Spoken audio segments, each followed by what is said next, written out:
kalluumaysatada magaalada Berbera oo ku jira xilli xagaa ah oo dabaylo baan ay dhacayaan badana ay adag tahay sida ay u galaan ayaa doon nooca kalluumaysiga ah iyo 4 ruux oo saarna lagu waayay badda.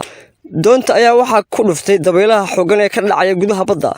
waxaana gashay xadka badda aynu la wadaagno waddankaasi Djibouti. ciidamada Mareykanka ee Djibouti ku sugan ayaa helay doonta waxaana soo badbaadiyeen 4 ruux ee saarnaa doontaasi iyagoo geeyay waddankaasi Djibouti halka ay ka tageen doontii iyo qalabkii saarnaaba sida uu noo xaqiijiyay maamulka shirkadda iska lahayd doonta. ilaahay ku sababay inay ku dhacdo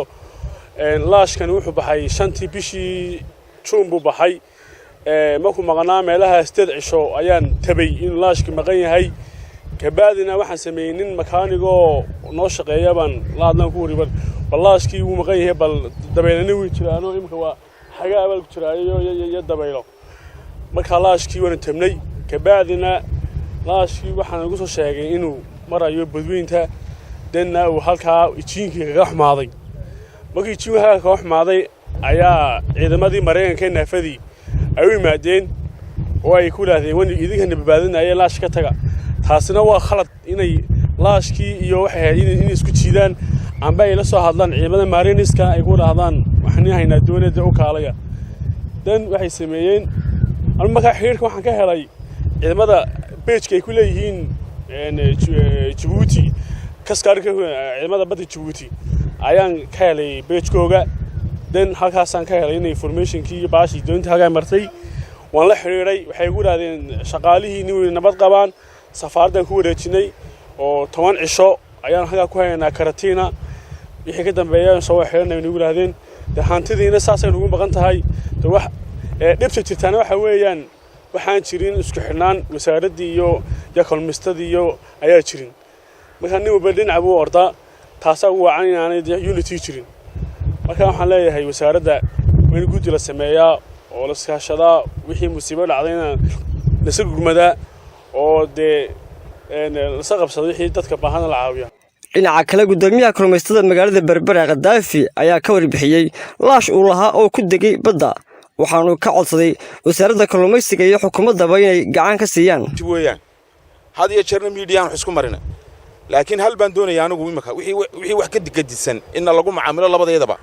labadeedana midna war laga qornay guddi xaqraadisa oo dhibta kalluumaysatada xaqiiqada haysata loo soo gurmado laashkayga imika wuxuu ku hordegay wasaaradda horteeda wax gurmado loo fidiyay ma jiraan hadda laga marmay wasaaradda waxaanu tagnay dawladda hoose hijiinkii biyaa dalacayay tuumbooyinkii kiliibadii wixii oo dhan ka soo qaadan annaga iyagu gudaha iyaga marka wax dhacaan waan isku gurmanaa laakiin waxa naga hor yimaada wixii awoodeeda ka badan waqtigan xagaaga awoodeeda way ka badantay gaadiid ka waaweyn ayaa la doonaya qaar baa imka badda ku xumaaday inamadii Mareykanka ka qaaday Djibouti baa lageeyay laashkina barti baa lagaga tagay wax iskaarsiin oo qofku badda kaga soo hadla lama hayo wax GPS waa goobtu joogo loo ogaanayo lama hayo meeshana khalqi Ilaahay baa ku noolde madaxweynaha iyo wasiirka ka mas'uuliyadda dadkaana maalinta qiyaamada waa la weydiinay dadka mas'uulka u tihiin laakiin anaga hadalkayga haduu batay mala hadalkayga waa la dhibsaday qaar baa dhibsada madaxde waxaan doonaa guud xaqraadisa oo aan anagana warsan wasaaradna warsan loo soo diro baahida laga waraysto baahi badan baa meesha taala baahi aad u badan oo la koobi karayn la sheegay magaalkaas ku degay ciidana ma oga madaxda gobolka way ogta waan gaarsiiyay laakiin waxay wax ka qabanayaan iyaga u taala wax qabashadoodii iyaga u taala. dhinaca kale waxaanu booqannay xarunta wasaaradda kalluumaysiga ee magaalada Berbera maamulaha waaxda kalluumaysiga ee wasaaradda xanaanada xoolaha iyo kalluumaysiga ee Soomaaliland Ismaaciil Saraar ayaa isagu sheegay inaanay jirin cid la soo xiriiray wasaaradda. wiigan dabayshii xoog bay soo dhacday iyadoo bilowga markaa dhibaatooyin aan khasaare nafeed ahayn laakiin khasaare hantiyada bay geysatay koow waxa ka la shaqeeyay shirkadda Gamuur oo dhinaca galbeed ee gobolka Saaxil u baxay markii dambe uu gudbay gobolka Selil ilaa iyo biyaha Djibouti baaxadooda halkaana ku xumaaday halkaana ay namadii ka badbaadiyeen ciidamada Mareykanka oo ku sugnaa badda cas inamadina Djibouti la geeyay laashkaas isagu waa degay lambarkiisu waxa weeye 0092 oo Berbera ka diiwaan gashan uu degay laashkaasi inamadina waa laga badbaadiyay alxamdulillah mar haddii naftu badbaado hantida waa la helaa marka inamaas waa badbaadeen xilligan lagu jiro dabaylaha waa xilli adag haba si kala daraadaan oo maanta laga bilaabo ilaa 8 ugu sii daraato laakiin waa xilli adag kalluumaysatada fariintan hal u diraya waxa weeye inay feejignaadaan oo ka digtoonaadaan dabaylaha iyo cimilada lagu jiro iyo waqtiga oo aad la isu ilaaliyo dad badan israacaan oo laashisha kelida u baxaya ay meelaha gaadiidka kala tegayaan u raacaan gooni socodka la iska daayo ama shan gaadiid oo u diyaarsan inay baxaan waxa kale oo aanu gacan saar fiican leenahay oo hawlaha badbaadada kow ka noqda ciidamada mariniska oo diyaara oo askartii iyo gaadiidkiiba iyaguna haya laakiin waxay ku xidhan tahay sida qofka hantida leh ama qofka goobta jooga uu la soo xidhiidho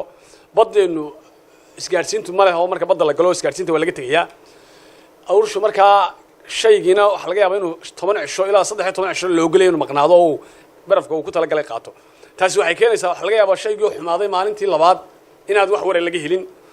kadibna uu sida bahalkii khasaare ku gaadho oo dabadna maalintii loogu tala galay inuu iman lahaa ayaa la tabaya loona laashka waa maqan marka hadda laashka gamuur oo kale xilligii uu shaqada ku jiray ayaa ciladan ku dhacday xilligii la filayay inuu soo noqdo xilli ka horeysaba shilkan ku dhacay oo nimadana la badbaadiyay marka ciladahaas jira wasaaraddu waa u diyaar gaadiidkeedana waa u diyaar ciidamada mariniska oo kaalinta ugu weyn qaata oo gaadiidkii ciidanka haysto oo ka dheereeyay gaadiid kastana iyaguna waa diyaar marka waxaan laakiin u baahanahay in mar walba lala soo xidho wasaaradii la soo ogeysiyo shirkadaha hadda gaadiidka wax ka noqdeen wax ribooda kama aanan helin annagu ka doonay mooyaan xamse jaamacare telefishinka caalamiga badda cas 24 TV magaalada Berbera